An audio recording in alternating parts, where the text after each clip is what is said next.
You to get up now. I want all of you to get up out of your chairs. I want you to get up right now and go to the window, open it, and stick your head out and yell, "I'm as mad as hell, and I'm not going to take this anymore!"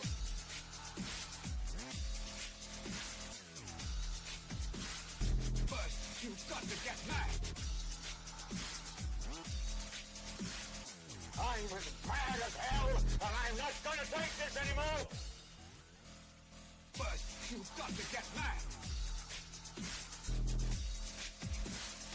I'm as mad as hell, and I'm not going to take this anymore!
What really happens behind the padlocked doors of this windowless building?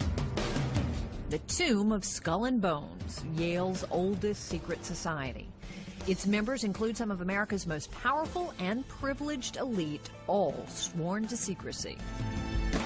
Skull and Bones' only purpose is to get its members into positions of prominence around the world so that they can elevate other members to similar positions. That's it. Alexandra Robbins broke through the wall of silence to write Secrets of the Tomb, based on clandestine interviews with dozens of bonesmen. Only 15 Yaleys get picked each year. The society includes at least 3 U.S. presidents, Supreme Court justices, and too many senators and CEOs to name. In 2004, Bush versus Kerry was the first all-bonesman presidential election. You both were members of Skull and Bones, a secret society at Yale. What does that tell us? Not much, because it's a secret. And it's that secrecy that has allowed conspiracy theories to run wild on campus. It's great for the freshmen when they come in and they see it across from old campus and nobody really knows what goes on there. There are people who think that they run the world and it's just a giant conspiracy. If you haven't made $1 million by the time you hit 35 or something, they give you $1 million. What I imagine is just like a dark room with a lot of people sitting around it in hooded capes. No bonesman has ever publicly revealed the truth, but it's believed the 15 juniors are selected each spring based on a mix of family connections and their accomplishments. Initiation is actually pretty silly. Members dress in costumes, skeleton costumes, devil costumes, other costumes. Somebody's dressed up as Elihu Yale. The initiates have to do things like drink fake blood out of a skull. And share their deepest, darkest secrets. One of the first activities they participate in is called connubial bliss, or the sexual history. During CB, as it's called, each member must spend an evening standing in front of the other 14 bonesmen and recount his or her entire sexual and romantic history. Legend has it, true bonesmen have gone to even greater lengths to prove their loyalty. According to one such story, Prescott Bush, George W. Bush's grandfather, was part of a group that broke into the Oklahoma burial place of the Apache chief Geronimo and made off with his skull. Judith Schiff, an archivist at Yale's library, says there is some evidence to support the claim. There happened to be a letter there amongst the students who were friends from a friend of Prescott Bush who said he and Prescott Bush had indeed stolen the skull of Geronimo. While there is no independent information Geronimo's grave was disturbed back in 1918, there are photos of skulls inside the Skull and Bones tomb. If you saw some of the earlier photographs of the society, their annual picture was always taken around a table on which was at least one skull that they owned. So what's the payoff for all the secrecy, all the elaborate rituals? Well, here's the thing. Skull and Bones has a reputation of taking care of its own, no matter the cost. They will come to the aid of families if a man dies unexpectedly without money. They will assist the widow and the children. Not only that, Schiff says, but they have their own private retreat, Deer Island, off the coast of New York, and a world of ready investors and political contacts in the highest echelons of American society. Each member gets a catalog of the members of the society. It lists where they live, what they do, a little bit about their resume, how you can contact them. But the biggest mystery of all, what exactly is the point? Setting aside all the legend and myth, what has kept this secret society alive for all these years? Good old-fashioned networking for the super What does it elite. mean? Skull and Bones, of course, the root of the American Illuminati, transplanted from Germany to America in 1832 after one of the founders, William Huntington Russell, was studying abroad over in Germany and then returned to Yale University in New Haven, Connecticut to start Skull and Bones in 1832 with the same symbols, same goal, same initiation ritual, etc. Their favorite number, 322. Many people have a couple different ideas of what this means, but I will tell you here. Some say that it means, it refers to the death, the year that Demosthenes, a Greek philosopher and orator, died, saying that they're paying homage to him. Some people say that it refers to the second branch of the Illuminati, founded in 1832. So you got the 32, 1832, number 2, which is ridiculous. Really what it means is it refers to the book of Genesis, chapter 3, verse 22, where it talks about Adam and Eve eating from the tree of knowledge and of good and evil. And so that's one of the royal secrets of these secret societies, that they think that Satanism is the secret to success. And so every time they're talking about 322, 322, it's symbolic of the Luciferian initiation. It's symbolic of the fall of man, or as they call it, the ascent of man. Because, of course, they believe that Satan is the savior. That's their story. President Bush 41 and his grandson, of course, two popular members, John Kerry, Secretary of State. What's interesting, Bush, of course, if you didn't know, was confronted about this on Meet the Press, where he just said it's so secret we just can't talk about it. And then after President Bush was selected, I mean, some say elected, but selected, what he did is he basically filled a bunch of cabinet-level positions with his fellow Skull and Bones men. William Donaldson was appointed to the chairman of the Security and Exchange Commission, just to look over Wall Street over there. Let's have a Skull and Bonesman just make sure that those New York Wall Street traders are being honest. That's great. Bush also appointed Edward McNally to the Department of Homeland Security, to special counsel in the DHS. Fred Smith was reportedly Bush's first choice for the Secretary of Defense, but then he withdrew due to health problems. Robert McClellan Jr. was appointed to the Assistant Attorney General.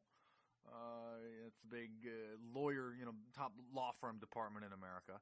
Roy Austin was another Skull and Bonesman that Bush appointed to an ambassadorship of Trinidad and Tobago. Evan Gabriel was the Secretary of Defense's representative in Europe and an advisor to NATO.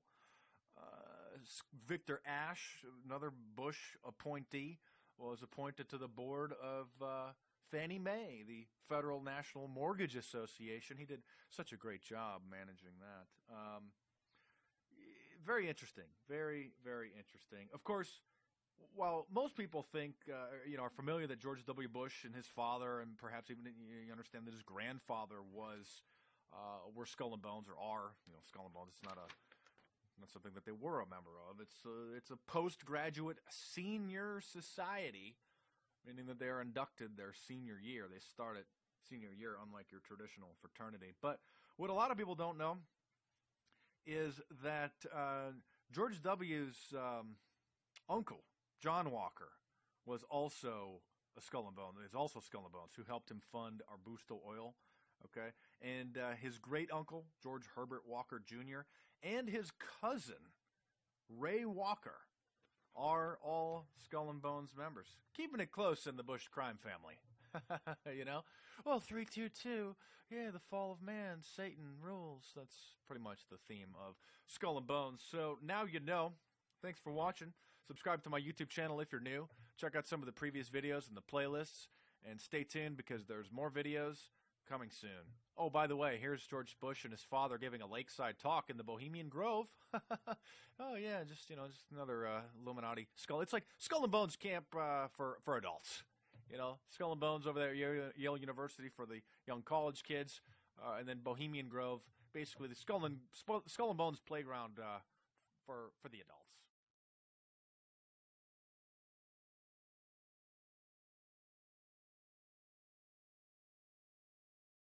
Republican and Democratic presidents alike, from Harry Truman to George Bush, stood for freedom and stood for certain propositions that would make America strong and healthy and grow the middle class and shrink poverty and stand against communism.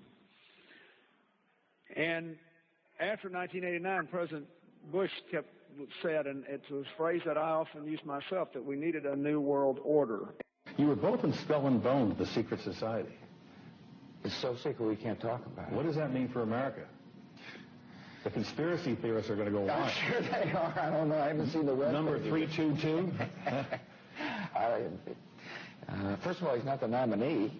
And, look, I look forward... Are you prepared to lose? No, I'm not going to lose. You both were members of Skull and Bones, a secret society at Yale. What does that tell us? Not much, because it's a secret.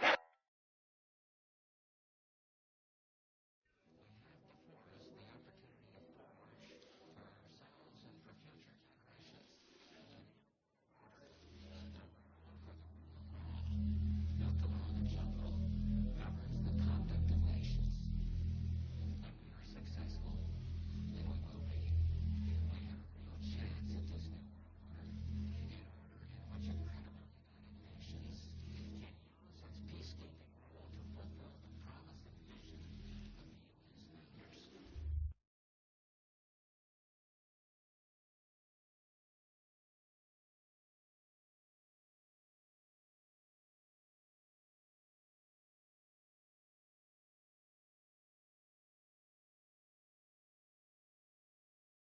There's a chart I saw recently that I can't get out of my head. A Harvard business professor and economist asked more than 5,000 Americans how they thought wealth was distributed in the United States. This is what they said they thought it was. Dividing the country into 5 rough groups of the top, bottom, and middle 3 20% groups, they asked people how they thought the wealth in this country was divided. Then he asked them what they thought was the ideal distribution. And 92%, that's at least 9 out of 10 of them, said it should be more like this. In other words, more equitable than they think it is. Now that fact is telling, admittedly, the notion that most Americans know that the system is already skewed unfairly. But what's most interesting to me is the reality compared to our perception. The ideal is as far removed from our perception of reality as the actual distribution is from what we think exists in this country. So ignore the ideal for a moment. Here's what we think it is again. And here is the actual distribution. Shockingly skewed. Not only do the bottom 20% and the next 20%, the bottom 40% of Americans barely have any of the wealth. I mean, it's hard to even see them on the chart. But the top Americans believe the entire top 20% should have. Mind-blowing. But let's look at it another way, because I find this chart kind of difficult to wrap my head around. Instead, let's reduce the 311 million Americans to just a representative 100 people. Make it simple. Here they are. Teachers, coaches, firefighters, construction workers, engineers, doctors, lawyers, some investment bankers, a CEO, maybe a celebrity or two. Now let's line them up according to their wealth. Poorest people on the left, wealthiest on the right, just a steady row of folks based on their net worth. We'll color code them like we did before based on which 20% quintile they fall into. Now let's reduce the total wealth of the United States, which was roughly $54 trillion in 2009, to this symbolic pile of cash. And let's distribute it among our 100 Americans. Well, here's socialism, all the wealth of the country distributed equally. We all know that won't work. We need to encourage people to work and work hard to achieve that good old American dream and keep our country moving forward. So, here's that ideal we asked everyone about. Something like this curve. This isn't too bad. We've got some incentive, as the wealthiest folks are now about 10 to 20 times better off than the poorest Americans. But hey, even the poor folks aren't actually poor, since the poverty line has stayed almost entirely off the chart. We have a super healthy middle class with a smooth transition into wealth.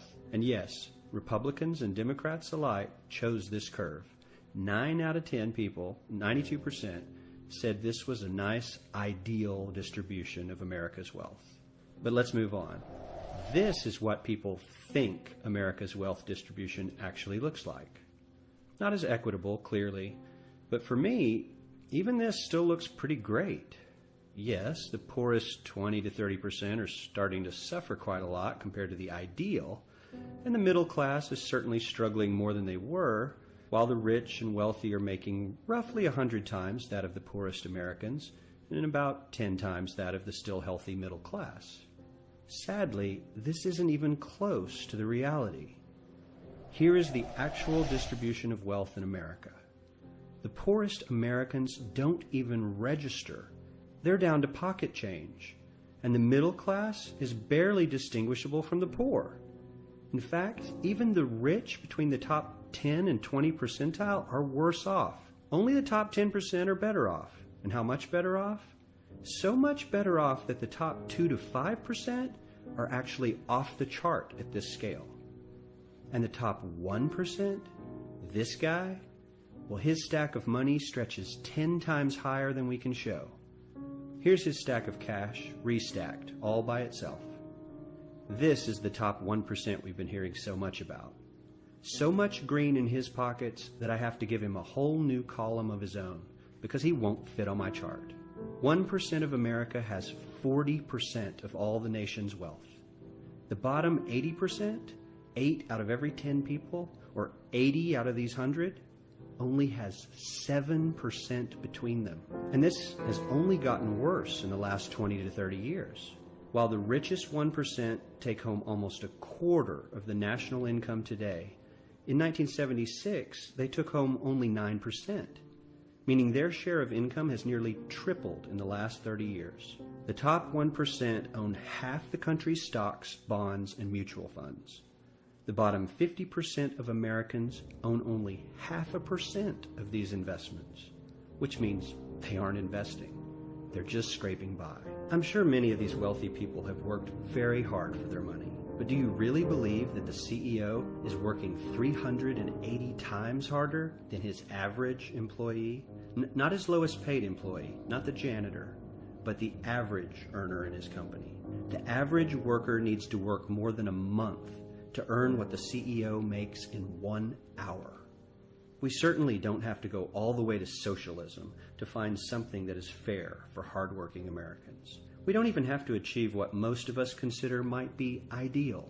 All we need to do is wake up and realize that the reality in this country is not at all what we think it is.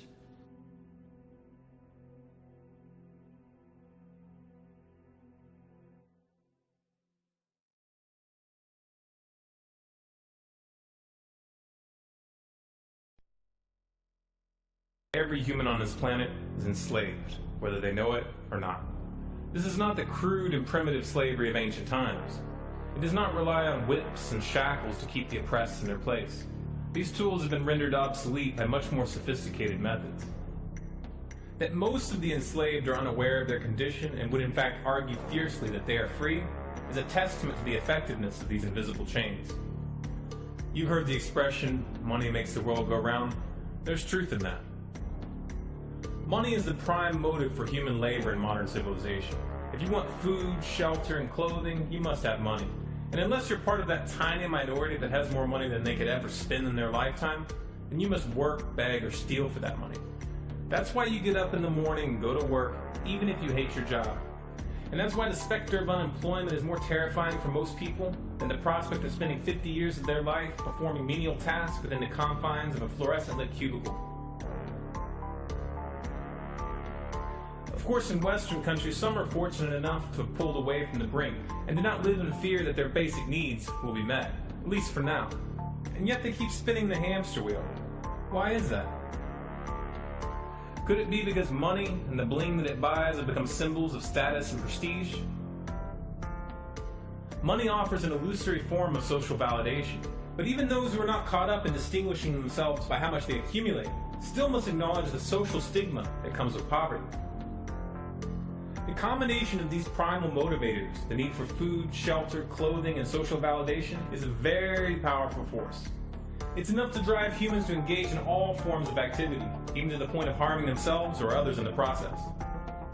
The accumulation of money is therefore an accumulation of social and psychological power, and those who control the creation of money control this power at its source. So who controls the creation of money? Well, in the case of the US dollar, it's not the government. This shouldn't be an earth-shattering revelation.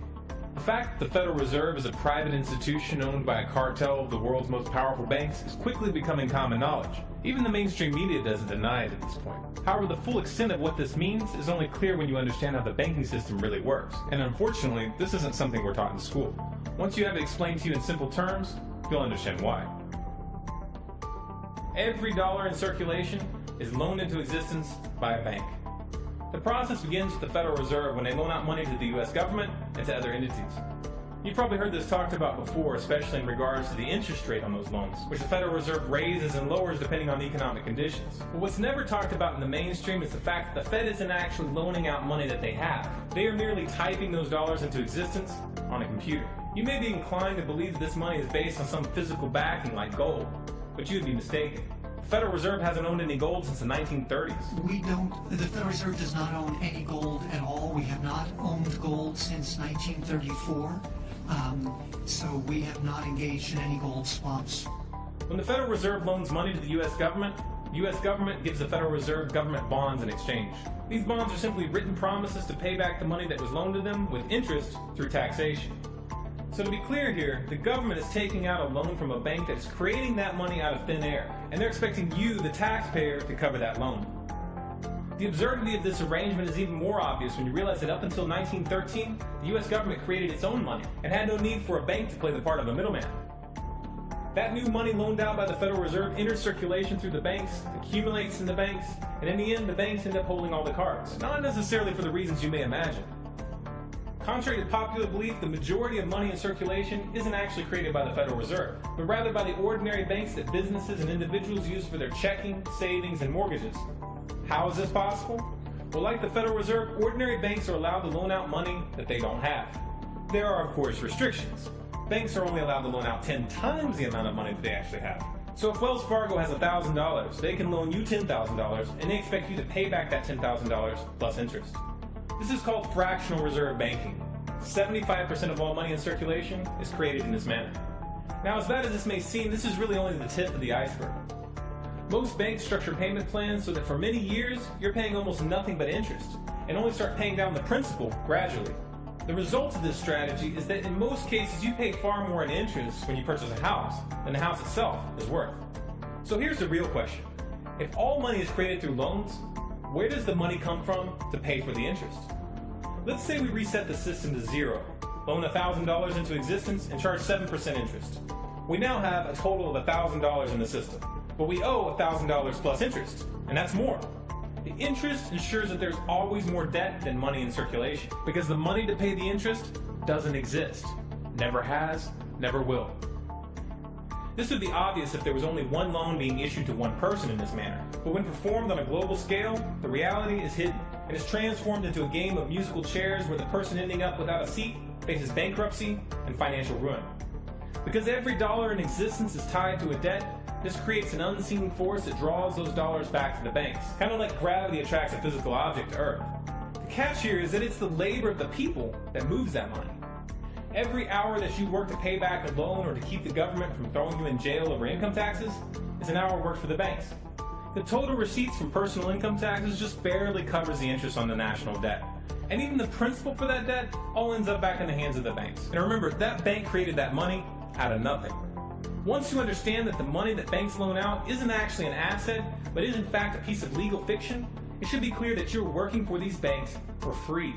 This is a cleverly disguised form of slavery. If you manage to pay your monthly payments, then you are a successful slave, and you are allowed to keep the material comforts that come with that status. But if for some reason you fail to make those monthly payments, then the bank or the IRS comes to take your house, your car, and anything else you have of value. And if somehow, even with this enormous financial advantage, the banks still get themselves into trouble, you, the taxpayer, will be forced to bail them out. No matter what, the banks win. To say the game is rigged is an understatement. You might be inclined to think that if you live outside the United States and you don't use dollars, then this situation has no bearing on your life. But you would be wrong. The dollar is both the world reserve currency and the only currency in which oil is sold on global markets. This is often referred to as the petrodollar status. This means that wherever you live, whether your country is an oil exporter or an oil importer, you are affected. If your country is an oil importer, then you are affected by the fact that in order to keep your country running, you have to acquire dollars. To acquire those dollars, you have to send goods and services to the United States or to someone else who did. Likewise, if your country is an oil exporter, you are affected by the fact that you send your oil to the U.S. in exchange for this debt-based money. You are exchanging something of real and tangible value for digits on a screen. And if for some reason the leadership of your country grows tired of this arrangement and tries to pull off the dollar, you'll quickly find the United States military at your doorstep ready to open up a can of democracy on you. Iraq learned this the hard way when they switched their oil sales to euros in 2000, and Libya when they tried to organize a gold-based currency for Africa. Debt-based money is a masterpiece of social engineering, the ultimate tool of the ruling elite. Yet in reality, the whole thing is nothing more than a construct of belief. Our chains are the chains of the mind, and the path to freedom must also begin in the mind. If we want a better future for our children and grandchildren, then we must work right now to reach a critical mass of awakening. Why did the United States attack Libya, Iraq, Afghanistan, and Yemen? Why are U.S. operatives helping to destabilize Syria? And why is the United States government so intent on taking down Iran, in spite of the fact that Iran has not attacked any country since 1798? And what's next? What are we headed for? When you look at the current trajectory that we're on, it doesn't make any sense at all. if you evaluate it based on what we're taught in school. And it doesn't make any sense if you base your worldview on the propaganda that the mainstream media tries to pass off as news. But it makes perfect sense once you know the real motives of the powers that be. In order to understand those motives, we first have to take a look at history. In 1945, the Bretton Woods Agreement established the dollar as the world reserve currency, which meant that international commodities were priced in dollars. The agreement, which gave the United States a distinct financial advantage, was made under the condition that those dollars would remain redeemable for gold at a consistent rate of $35 per ounce. The United States promised not to print very much money, but this was on the honor system, because the Federal Reserve refused to allow any audits or supervision of its printing presses. In the years leading up to 1970, expenditures in the Vietnam War made it clear to many countries that the U.S. was printing far more money than it had in gold. And in response, they began to ask for their gold back. This, of course, set off a rapid decline in the value of the dollar. The situation climaxed in 1971 when France attempted to withdraw its gold and Nixon refused. On August 15th, he made the following announcement. I have directed the Secretary of the Treasury to take the action necessary to defend the dollar against the speculators. I have directed Secretary Connally to suspend temporarily the convertibility of the dollar into gold or other reserve assets, except in amounts and conditions determined to be in the interest of monetary stability and in the best interest of the United States. This was obviously not a temporary suspension, as he claimed, but rather a permanent default. And for the rest of the world who had entrusted the United States with their gold, it was outright theft. In 1973, President Nixon asked King Faisal of Saudi Arabia to accept only U.S. dollars as payment for oil and to invest any excess profits in U.S. Treasury bonds, notes, and bills. In return, Nixon offered military protection for Saudi oil fields. The same offer was extended to each of the world's key oil-producing countries, and by 1975, every member of OPEC had agreed to only sell their oil in U.S. dollars. The act of moving the dollar off of gold and tying it to foreign oil instantly forced every oil-importing country in the world to start maintaining a constant supply of Federal Reserve paper. And in order to get that paper, they would have to send real physical goods to America. This was the birth of the petrodollar. Paper went out, everything America needed came in, and the United States got very, very rich as a result. It was the largest financial con in recorded history.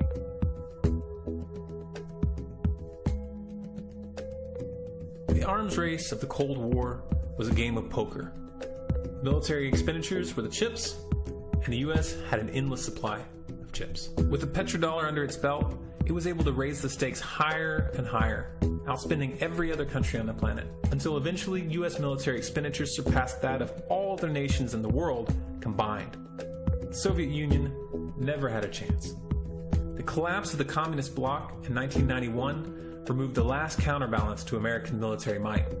The United States was now an undisputed superpower with no rival.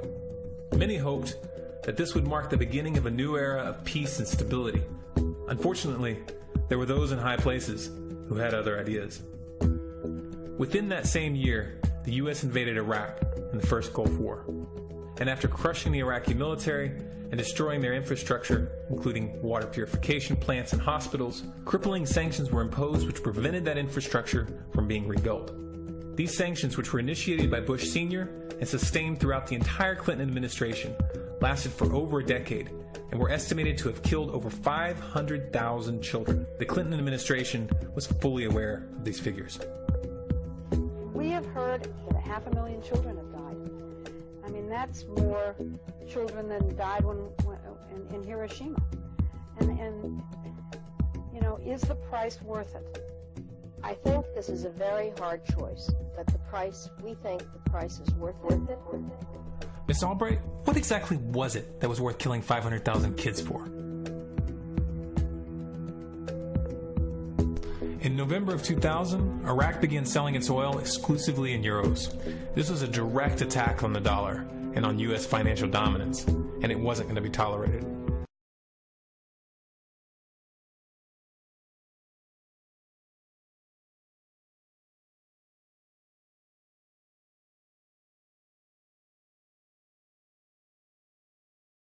In response, the U.S. government, with the assistance of the mainstream media, began to build up a massive propaganda campaign claiming that Iraq had weapons of mass destruction and was planning to use them.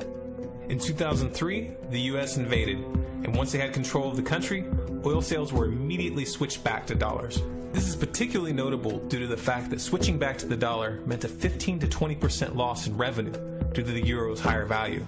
It doesn't make any sense at all unless you take the petrodollar into account.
To preserve our independence, we must not let our rulers load us with perpetual debt.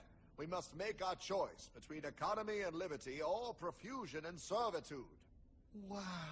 I place economy among the first and most important of Republican virtues, and public debt is the greatest of the dangers to be feared.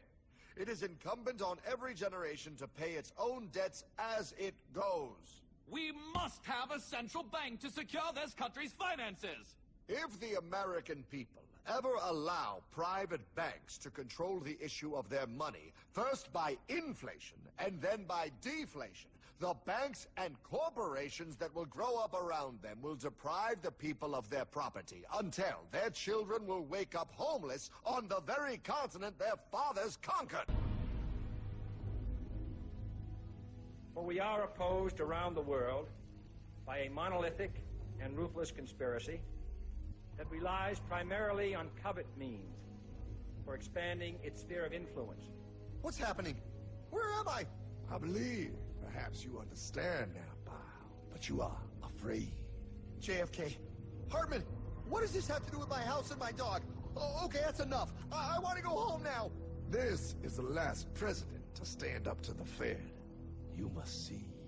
On June 4, 1963, President Kennedy signed Executive Order 11110. This executive order empowered the U.S. Treasury to issue real money without the Fed. It would have worked. Kennedy's plan to dismantle the Federal Reserve machine had begun. 6 months later, John F. Kennedy went to Dallas and never returned. No way. No way they could do that. The new president, Lyndon Johnson, threw out Kennedy's order. And since JFK, no president has dared confront the secret powers behind the Federal Reserve.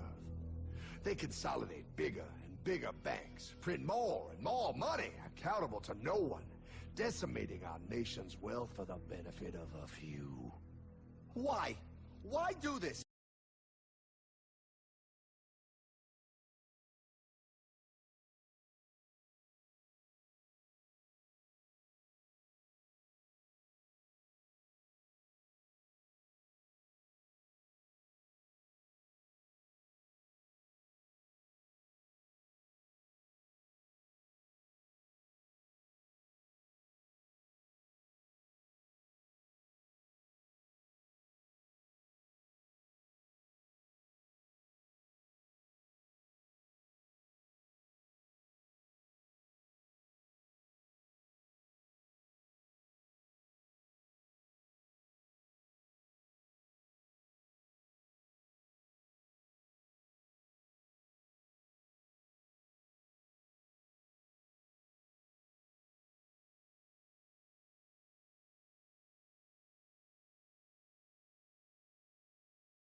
anyway, I've had people calling me saying they go out to their mailbox and they find a little red dot or a little blue dot on their mailbox, and they wonder what the little red dot and blue dot is. Well, it's marking your mailbox by the government, so when foreign troops come in here on us after martial law, if you have a red dot on your mailbox, they take you out immediately and shoot you right in the head. But if you have a blue dot, they take you to the FEMA camps being built by Halliburton right now to house 50 million Americans. They're building enough concentration camps in America by Halliburton that Cheney's getting rich off of, Vice President Cheney's getting rich off of, to put those with the blue dot on your mailbox in those concentration camps. Now, if you go out and you find a pink dot on your mailbox, that means that they believe you'll be a good slave and you're going to go along with the program and serve our international Antichrist masters. So watch for that dot.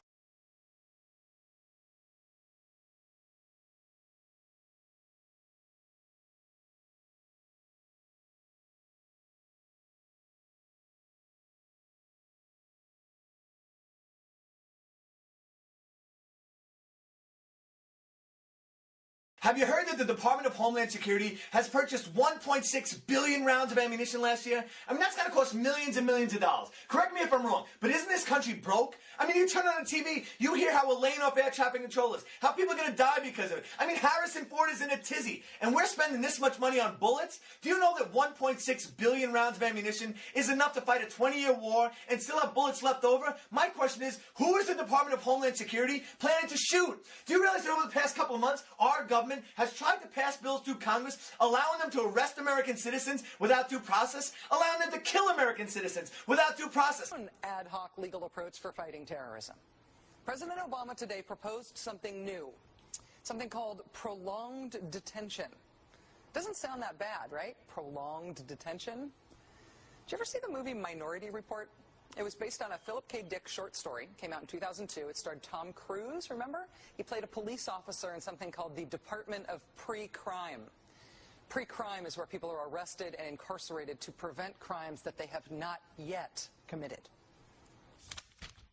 Mr. Marks, by mandate of the District of Columbia Pre-Crime Division, I'm placing you under arrest for the future murder of Sarah Marks and Donald Dubinos. Take place today, April 22nd, at 0800 hours, 4 minutes. No, I didn't do anything. You didn't do anything, but you're gonna. Future murder.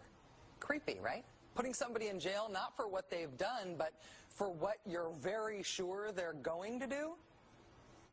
There may be a number of people who cannot be prosecuted for past crimes. In some cases because evidence may be tainted, but who nonetheless pose a threat to the security of the United States. We're not prosecuting them for past crimes, but we need to keep them in prison because of our expectation of their future crimes. Al-Qaeda terrorists and their affiliates are at war with the United States, and those that we capture, like other prisoners of war, must be prevented from attacking us again. Prevented.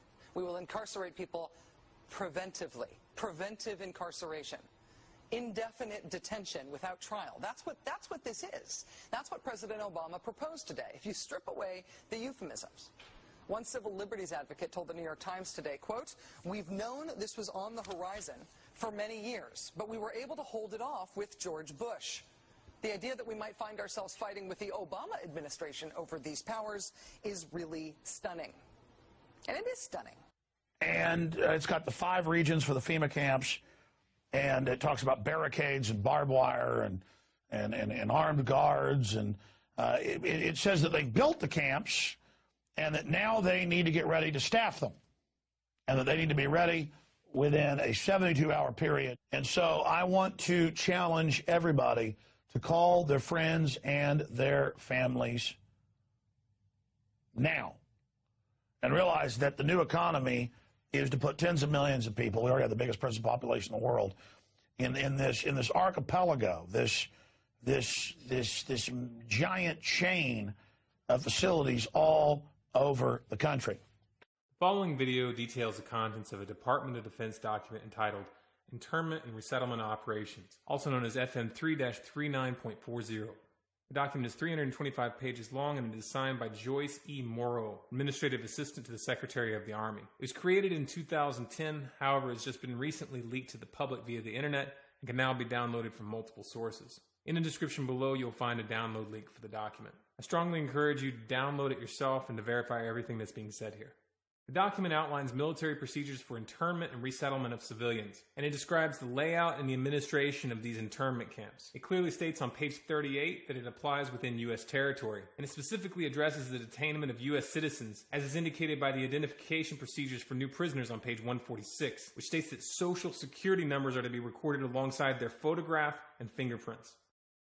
Included in the list of organizations which may be involved in these internment operations are the Department of Homeland Security, FEMA, the Department of Defense, and the United Nations. On page 56, the document outlines the responsibilities of psychological operations officers within the camps, among which it states that a PSYOP officer develops and executes indoctrination programs to reduce or remove antagonistic attitudes and identifies political activists. On page 281, the document goes into more detail regarding the role of psychological operations within the camps, specifically in regards to pacifying the population and ensuring cooperation.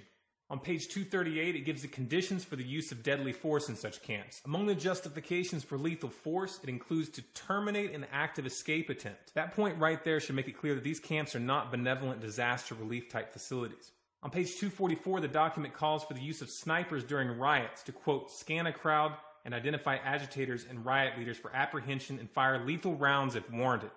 On page 260, it shows the basic layout for a facility focusing on detainment. It is depicted with interrogation areas, tribunal areas, and mortuaries. Each detainment facility is designed to hold 4,000 prisoners, and they are depicted with multiple levels of barbed wire separating compartments within the facilities, with a double barbed wire fence enclosing them, and watched over by 24 guard towers. On page 261, the document depicts the layout for what they call civilian resettlement facilities, which are designed to house 8,000 people. Though it uses the word resettlement, the plans show multiple levels of barbed wire dividing the sections of the facility, with double barbed wire fencing on the outside, as well as 16 guard towers. On page 262, the layout for facilities designed for what they call non-compliant prisoners is shown. These camps are designed to hold up to 300 prisoners, they have 3 interrogation centers, and are guarded by 13 guard towers. Now, if there's any question whether these plans are active or just theoretical, this should be settled by the fact that the U.S. Army has been running ads for job positions in these camps since 2009, and apparently, they're still hiring. Once again, if you look in the description, you'll find all the links you need to verify this information. It's important to note here that this document was created in 2010, which was under the Obama administration, and it predates the NDAA of 2012, which authorized military detainment of U.S. citizens. This clearly shows a long-term agenda at work.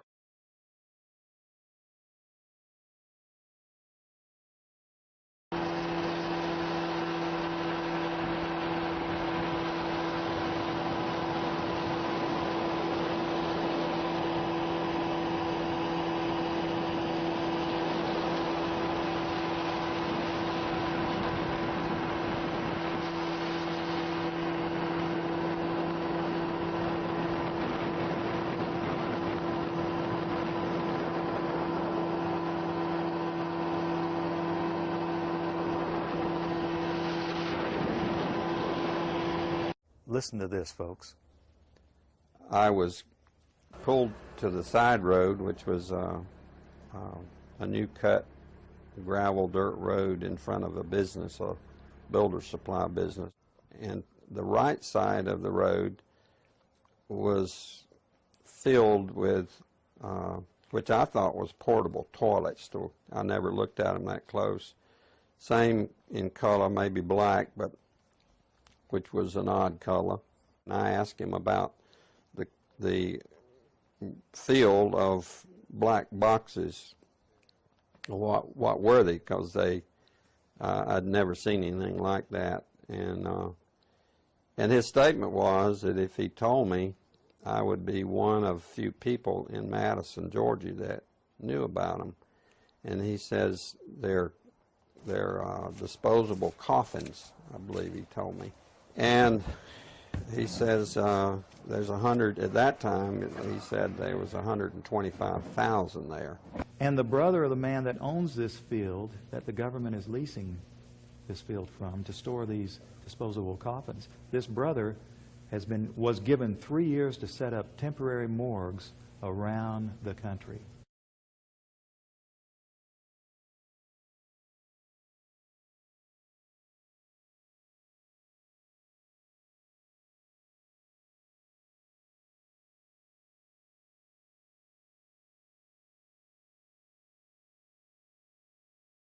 We now have a policy as exemplified by the FBI brochure from the on counterterrorism, which says people who are defenders of the U.S. Constitution against federal government and the UN and make numerous references to the U.S. Constitution should be monitored as potentially murderous and fanatical terrorists.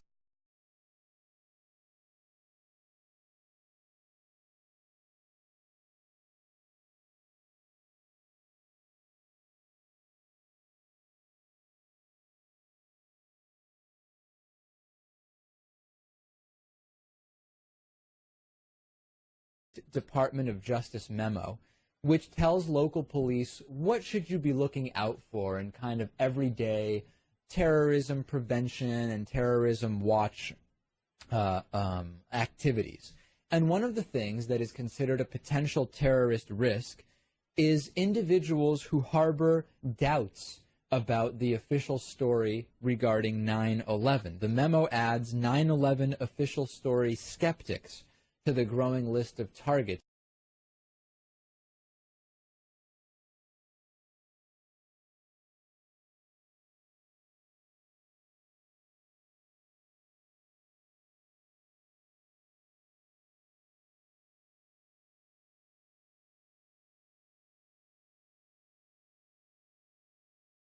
If you go outside the city of Atlanta, go east about 60 or 70 miles to the town of Elberton, and then go north on Highway 77 about 10 miles, you'll find off to the right what's called the Georgia Guidestones.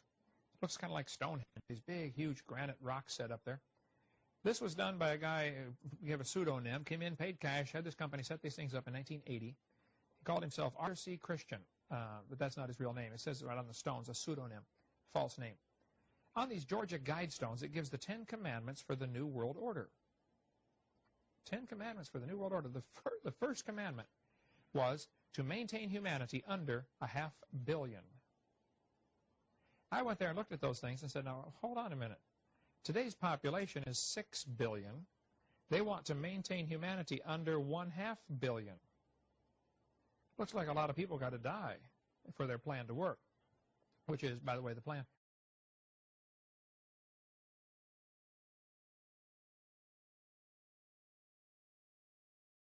Jacques Cousteau said we'd have to eliminate 350,000 people a day. A third of a million people a day would have to be eliminated to save Mother Earth. Bill Clinton said we need to reduce the population of the Earth to 1 billion. There are a lot of folks who would like to reduce the population of the Earth. The Bible command is quite the opposite.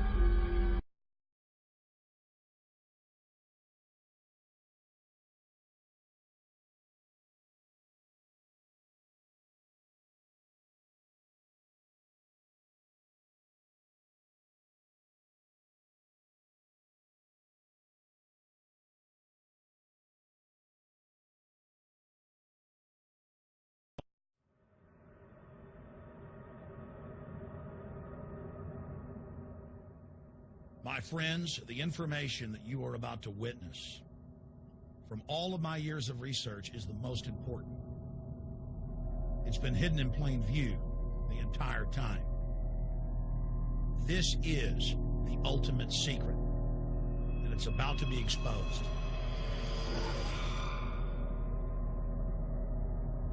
I have hundreds of government documents, textbooks, white papers, where for over 80 years, the elite of the Western world have talked about adulterating food and water to sicken and sterilize the population for the purpose of eugenics.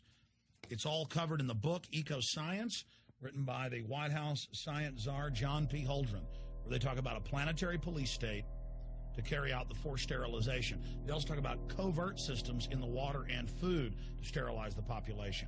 Now, this was written decades ago, before he was White House science czar.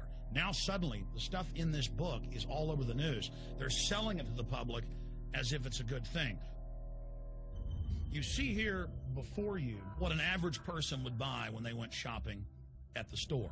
Not everything here is bad for you, but much of it has compounds and artificial chemicals that have been added that are extremely toxic and bad for your health, and they have known this the entire time, and they have approved them for use.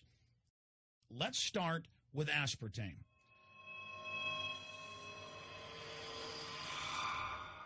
You cannot go to the grocery store now and buy any type of even regular sugar gum that hasn't had aspartame added to it. In the 1970s, Searle tried to get it approved, and they couldn't. It took them 3 separate times because in their own studies with monkeys, large portions of them that were fed it died and contracted cancer. Now we have mainstream news articles, and the EU has done a major study finding lower birth weights, early birth, and yes, miscarriages from women that drink aspartame-laden soft drinks like Coke Zero. What is aspartame? It is the fecal matter of the E. coli bacteria. They took it and genetically engineered it.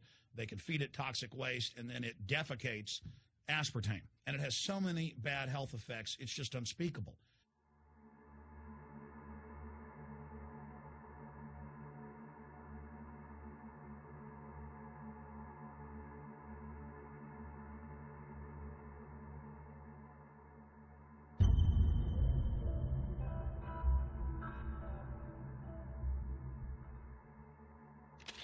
This is being done by design. It's also very, very addictive. But let's just go ahead and move away from aspartame and talk about McDonald's and chicken McNuggets. Now, I remember a decade ago or so reading health advisories claiming that a form of plastic that's used in silly putty, basically a type of silicone, was in the chicken McNuggets, but also in many other TV dinners and other foods. It is illegal in every other nation in the world to add these chemicals to the food, but it's not in the United States. The big secret is all of this was done by design by the FDA. Look at all the drugs they've approved, and then it comes out later that they knowingly approve them when these drugs are causing heart attacks and cancer.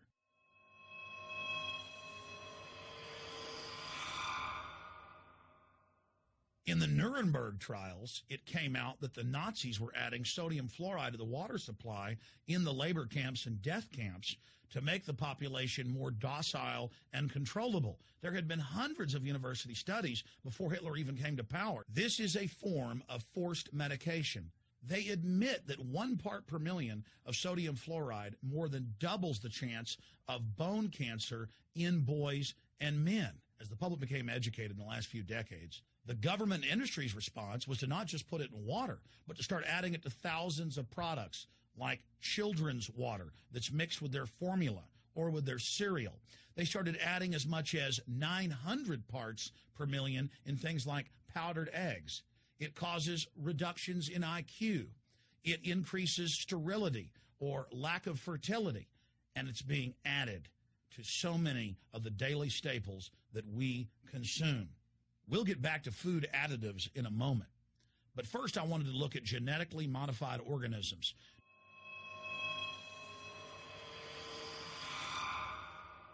Did you know for many years the American people have been eating cloned beef and pork, and now they're expanding out into other forms of meat?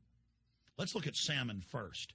Major university studies conclusively have proven that the type of genetically modified salmon that is actually a cross species, they've mixed other animal genes in with it, that when this fish is introduced with wild natural salmon, within 40 generations, all of the natural salmon are extinct. And the FDA approved this. And they're going to allow it to be released into the wild that isn't even a salmon. It is a cross-species chimera. It is a mixture like something out of the island of Dr. Moreau, something out of a nightmare.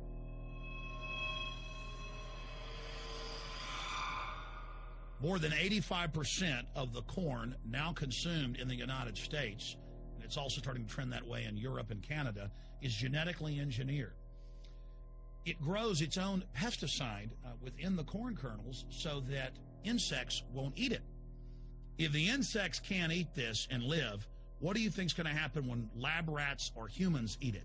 We have literally hundreds of studies showing that not just Monsanto's, but other major GMO companies' corn, that's the majority of corn we're now eating today in the United States, has been linked to organ failure in lab animals. The studies also show massive increases in sterility in rats and guinea pigs that are fed not just GMO corn, but GMO cotton seeds.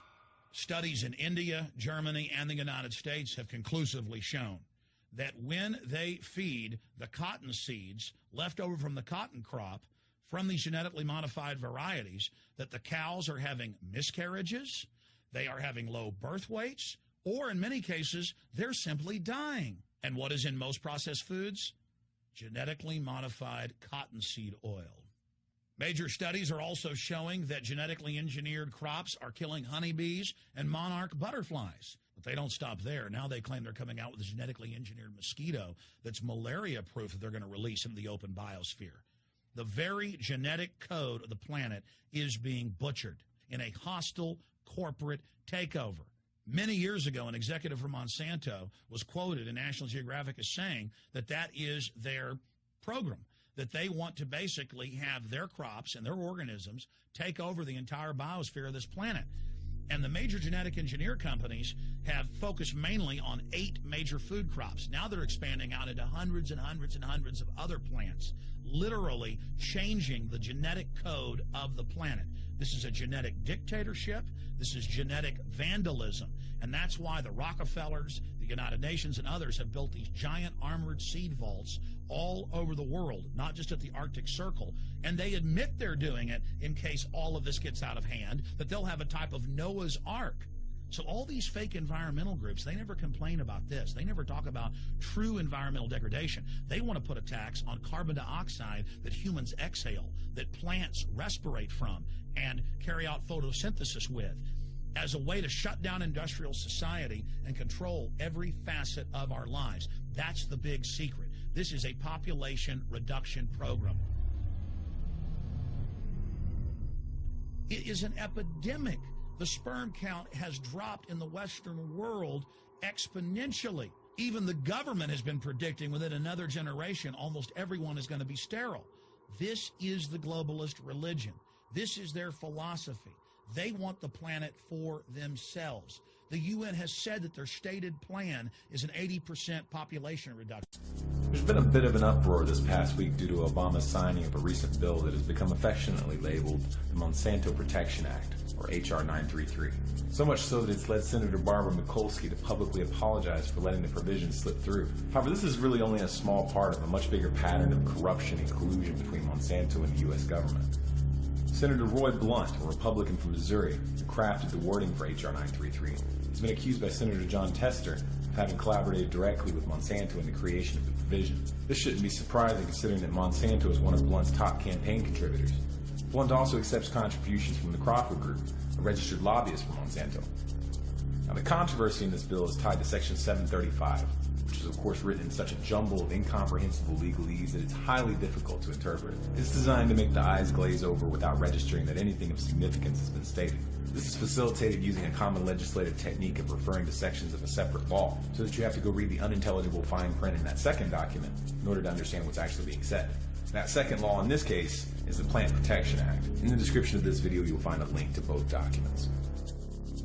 Now, what Section 735 of H.R. 933 states is that if a plant is determined to be a biological pest and is therefore brought under regulation and restrictions which prevent it from being planted or transported within the U.S., the Secretary of Agriculture shall immediately grant a temporary permit or deregulation to any farmer, farm operator, or producer that requests it, regardless of what any other laws or courts may order.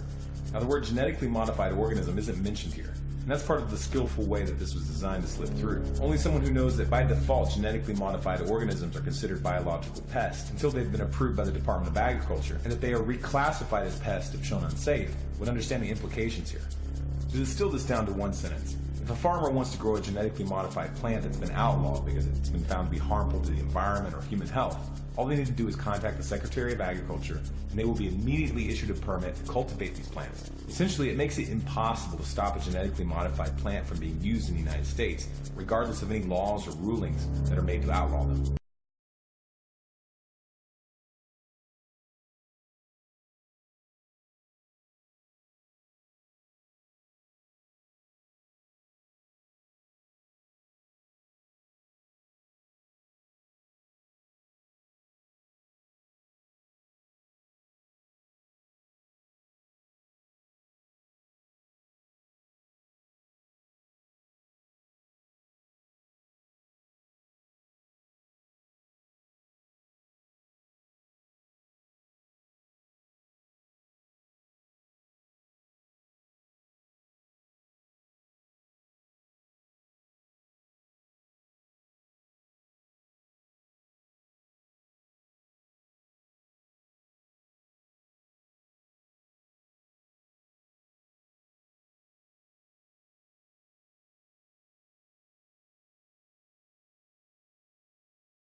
Ladies and gentlemen and children of the planet Earth, what you see before you is a bat, and more importantly, a skull and bones, which can be seen by viewing any one of my videos called The Skull and Bones, and there's a series of about 7 videos with this picture as the thumbnail. My name is Michael Fazio, and I am also the author of a book called Angels on the Ark. And in this volume of work, which is 1,990 pages, and available as an ebook by clicking the link under the description, in the description box of all of my videos, I show you what appears as the 4 beasts in the book of Revelation. In my book, I describe these beasts as such, and more importantly, today's dissertation is going to touch on my prediction that Obama would cause the collapse of the American economy. And it is a page, several pages in my book. I'm going to show you the excerpts out of my book by going online, opening up those pages, and proving to you that my understanding of what was going to happen to the American people was a reality. But I did not perceive these perceptions without the help of the Bible and the $1 bill, because I broke the codices between the Bible and the $1 bill. And when you read the Bible in association with the reverse and obverse of the $1 bill, these things become abundantly clear, as do many other things. If you understand the codices in the Bible, which I try to explain in my book to the finest detail, how every human being is capable of doing this, then you too can see that there is a code, and that this has been before everyone's eyes for the last 85 years, and no one has seen it, because only the elitists and or the heads of the Catholic Church understand this to be so, and they have kept it from the people because they are all part and parcel of a secret society that dates back tens of thousands of years. And if this was not so, then the Pope would speak to his congregation and say, we demand, we the Catholic community, we the Christian community, we will become friends and neighbors with the Protestant community and demand worldwide that all wars stop. But the Pope didn't do that, because this book that you see before your eyes, a.k.a. Hitler's Pope, proves that Pope Pius XII was beyond doubt in cahoots with Hitler himself. And moving past that, we're going to now go to the pictographs that I have picked out especially for you, so that you can see in relationship to the $1 bill how the words in the Bible associate themselves with it. And this is one of the many pictographs that you will see in the volume of my book. This is one of the pictures that I have in the book, and this is actually, if you were to look at this from a vertical view, downward, like this being downward, because a lot of people have trouble with downward. If you were to look at this from a vertical view, this would be the top of a Nautilus's shell, and this would be the eyes of the Nautilus, and there are actually 93 ganglia coming from the sides, and a Nautilus has 93 to, well, somewhere between 90 and 100 ganglia, depending on the Nautilus. This is an actual picture of an ancient godlike entity that was placed in the ocean by these beings that I have discussed with you on many occasions, that which I call gods, and or you call spacemen, and I call godlike beings, and you call demons. And this is all part and parcel of a plan that has been in existence for tens of thousands of years. Now, moving on to the pictographs themselves, this is a pictograph that you saw in the beginning of my video of a hog-nosed bat. This is the depiction of a nuclear detonation. This is a nuclear detonation. The expanding molecules represent an expansion of exponential nature. This is a radiance. Even when you color it in with Photoshop, there are two individual high and low radiances. That is the eye of the Lord God that comes from heaven. And this is a demon-like entity as the skull and bones, which is also represented as the front of the hog-nosed bat. And this is the bat. Here are the eyes. This is the bones. The skull is fleshless or has no meat on it. Therefore, the skull is bones. Because there is a jawbone and a skull bone, it is plural. This is the skull and bones that is represented on the reverse of the $1 bill. There's a methodology in the Bible that which I utilized to fold the bill in this mannerism to show you that this existed. However, moving to the next picture, this is a picture of a satanic-like entity when you fold the bill in a different way. And by utilizing the words in the Bible and utilizing the $1 bill, you can fold it into these configurations. I'm going to zoom right in on Satan's face. This is a satanic face, ladies and gentlemen. Notice the eyes, and then above the eyes there's a horn there and a horn there. There are two horns. Another set of horns. Another set of horns. If you were to rotate this, well, before we do that, in the fingers, in where the hands are, there are 5 digits. 5 digits, 4 digits and a thumb.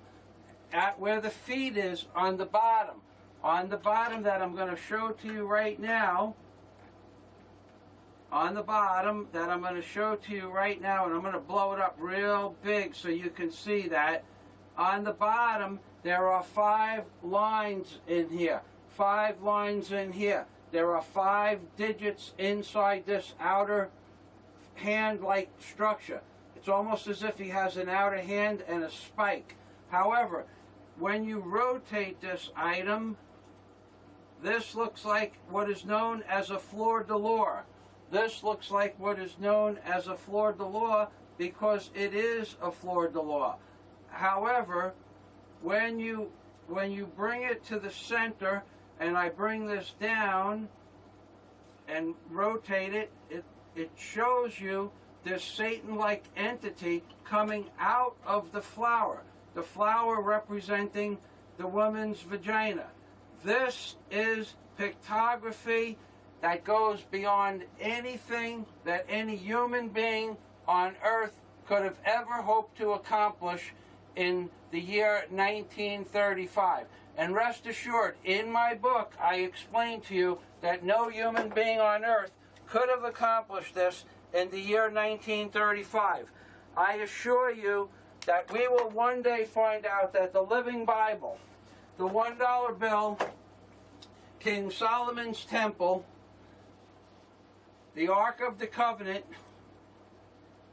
and the Great Pyramid were all created by the same entity at the same day, perhaps millions or even hundreds of millions of years ago.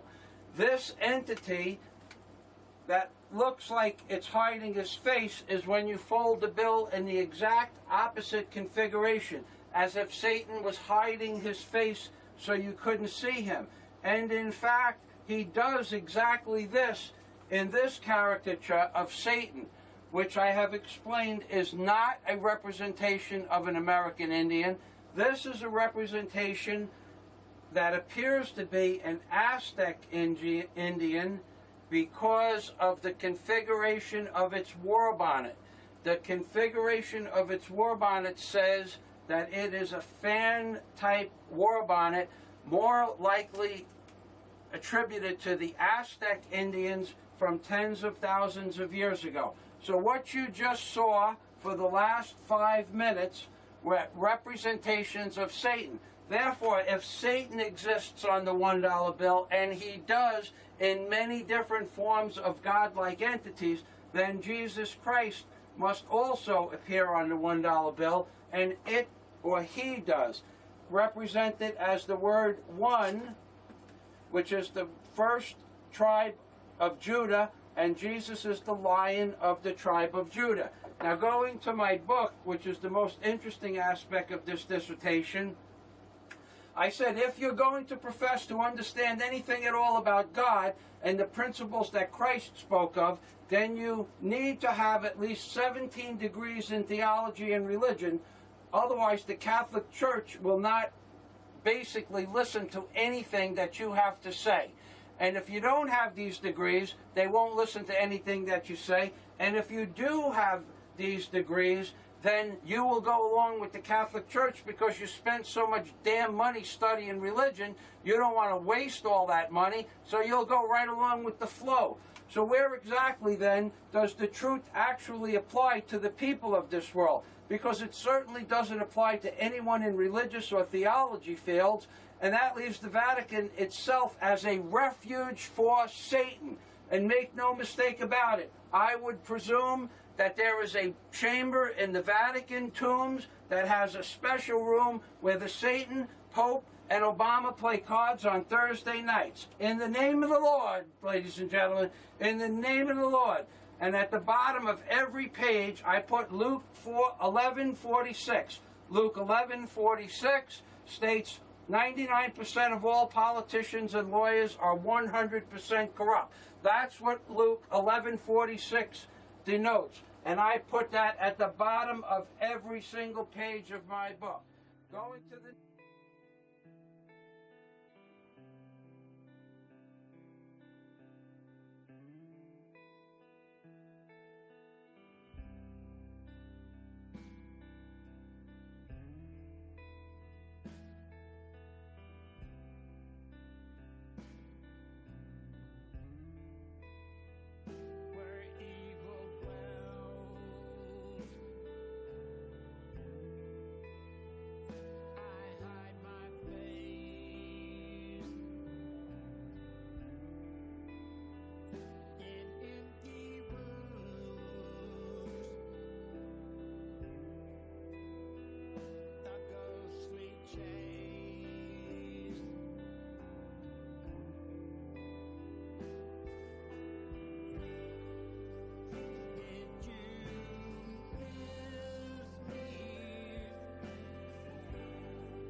My fellow citizens, at this hour, American and coalition forces are in the early stages of military operations to disarm Iraq, to free its people, and to defend the world from grave danger.